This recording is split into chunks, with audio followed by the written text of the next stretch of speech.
In episode 188, I talked about bridge financing and how it can solve some home buying problems. Well, today I've got another financial tool that I'll talk about. I'll tell you exactly what it is, and I'll offer 3 reasons why I think getting one could be a really smart decision.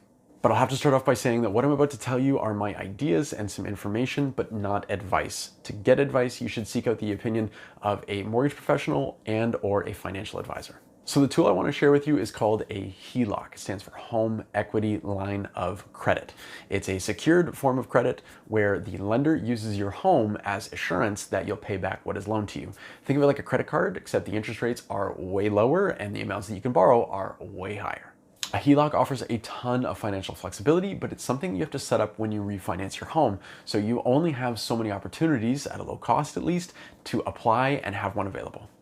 With respect to real estate, I think there are 3 key ways that you can use a HELOC to your advantage, and they'll help me illustrate why I think it's really important that you set one up in advance. First way a HELOC can be used is as a source of funds for a deposit on a real estate purchase. And the assumption is that you would sell what you're living in eventually, so that would be the way that you would pay that loan back. So if you want to buy another property, but all of your money is tied up in the equity of your place and you don't have any money in your savings account, or not enough anyway, then having a HELOC will give you access to funds that would allow you to put a deposit down anytime you'd like. The next way it's useful is by giving you access to cash that you could use to update your home prior to selling, or maybe even fund certain costs of selling, like staging, for example. Maybe your kitchen and your bathroom haven't seen some love in about 20 years, and it shows, and a light facelift could really boost your sale and your profits. A HELOC could be a very inexpensive way to fund those updates that provide a great return on investment.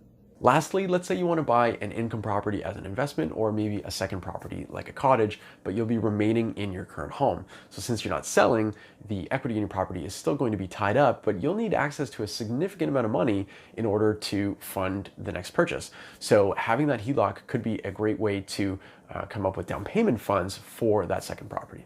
There are tons of advantages of having HELOCs, such as having easy access to funds at typically lower rates than other types of loans.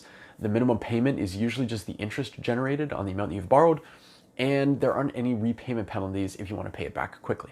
But of course, there are pitfalls to having one. A mortgage with a HELOC usually comes at higher interest rates than just a regular mortgage all on its own, and you have to be a very disciplined borrower, using the funds responsibly and not carrying the debt for too long.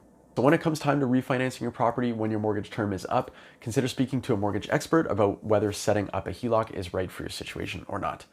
I'm Jamie Harnish, Toronto Real Estate Navigator with Bosley Real Estate. I want to thank you so much for your time. I appreciate you watching, and I hope to see you again. Take care.